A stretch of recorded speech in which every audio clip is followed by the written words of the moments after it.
You are welcome to yet another episode of LFN What's Your Say? The leading listening show where we discuss important issues with important people like you. We are still featuring R. Kelly. Real name Robert Sylvester Kelly. Also known as the R&B King.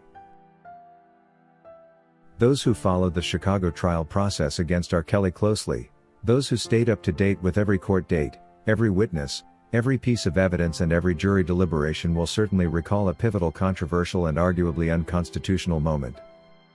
It was the moment when the very foundation of the American judicial system, which is the voice of the jury, was undermined by a sitting federal judge. Let's set the stage clearly.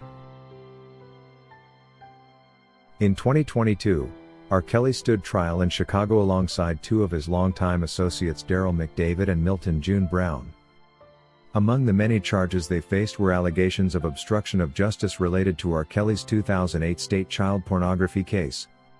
But after weeks of testimony, cross-examinations and legal arguments, the jury, composed of American citizens sworn to be impartial, carefully deliberated and returned their verdict. That verdict? Not guilty.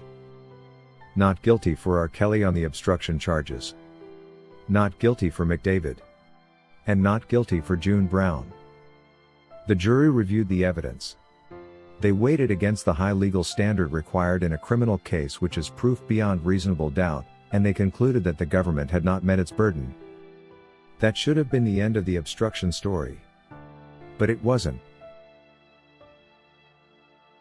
In a baffling and troubling move, U.S. District Judge Harry Leinenweber, presiding over the case, chose to disregard the verdict of the jury.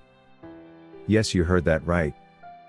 Despite the jury acquitting R. Kelly of obstruction of justice, the judge concluded by his own personal inference that R. Kelly had obstructed justice.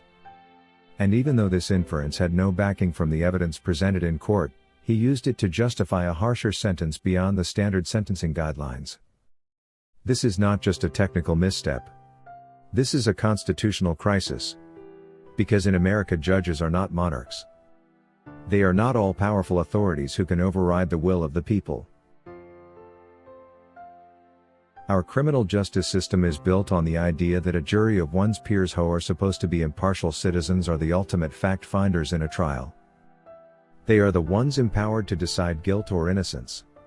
And they must do so based on evidence and not assumptions. On proof and not speculation. Yet here we had a judge doing precisely what the system is not designed to allow, inserting his own belief where the jury had already spoken.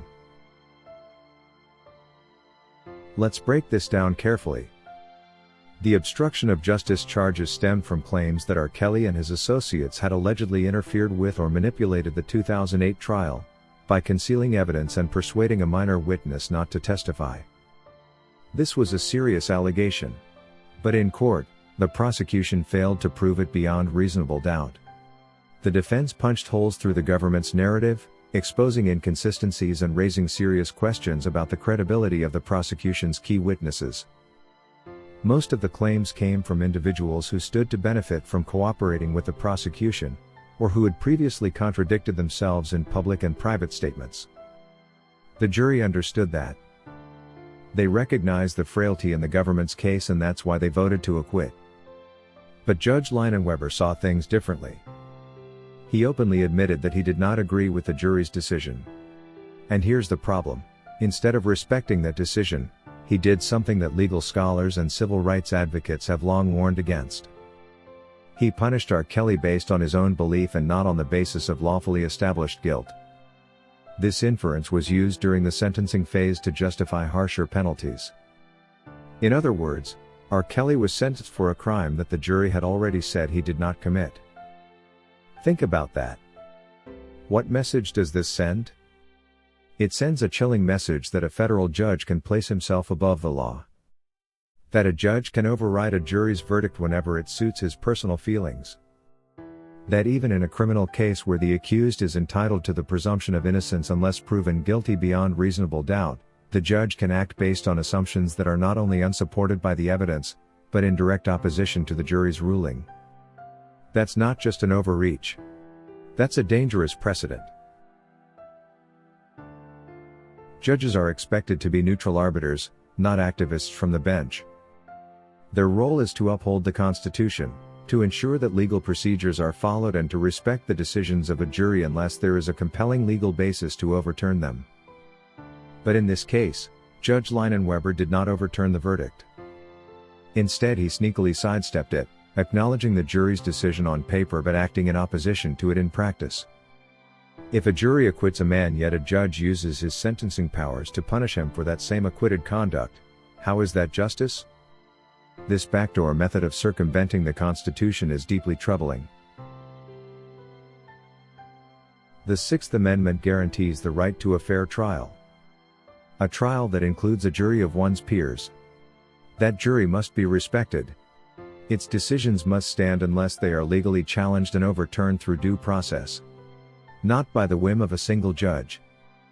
What happened to R. Kelly in Chicago violates this principle. Let us be clear, this is not about whether one supports or opposes R. Kelly as a person anymore. This is not about personal feelings. This is about the law. It is about due process. It is about whether we as a society are willing to let judges ignore jury decisions because they don't align with personal beliefs or political pressure. And if this can happen to R. Kelly, it can happen to anyone. Imagine being charged with a crime, going through a full trial and hearing the words "not guilty" from the jury. Imagine the relief. The sense that justice prevailed. Only to be told later that despite the acquittal, the judge has decided in his own mind that you're guilty and is going to sentence you accordingly. That's not just unfair. It's unlawful and it's un-American. Meanwhile, this isn't just an isolated case. Across the country, there is growing concern about what legal experts call acquitted conduct sentencing. That is, using conduct a person has been acquitted of by a jury as a basis for imposing longer prison terms. And while the U.S. Supreme Court has yet to fully shut down this practice, many justices, both liberal and conservative, have expressed discomfort with its continued use because it undermines the very notion of what a trial is supposed to mean.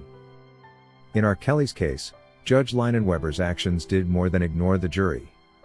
They insulted them. They rendered their deliberation meaningless. They implied that the hours they spent examining evidence, listening to testimony and debating among themselves had no value. That their judgment was irrelevant. That only the judge's opinion mattered. What's the point of a jury system then, if a judge can just do what he wants? This isn't just a legal flaw. It's a constitutional crisis waiting to explode. It's the erosion of trust in the judicial system. Because if defendants can no longer rely on jury verdicts to protect them from judicial overreach, then the door is open for abuse of power. It's time we raise awareness about what really happened in that Chicago courtroom. R. Kelly was acquitted by the jury. That should have meant something, but instead Judge Leinenweber decided otherwise. Not with evidence, not with facts, but with inference. And that sets a dangerous precedent. One where justice becomes subjective. One where judges no longer serve the law but their own interpretations of it. If the public, media and legal system continue to ignore this fundamental miscarriage of justice, then we are complicit in the erosion of the very freedoms we claim to defend.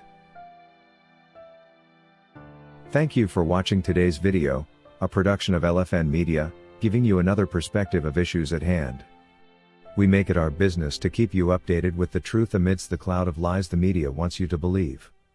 It is therefore important to subscribe to this channel, hit the bell icon and allow all notifications so that you don't miss out whenever we publish a new video.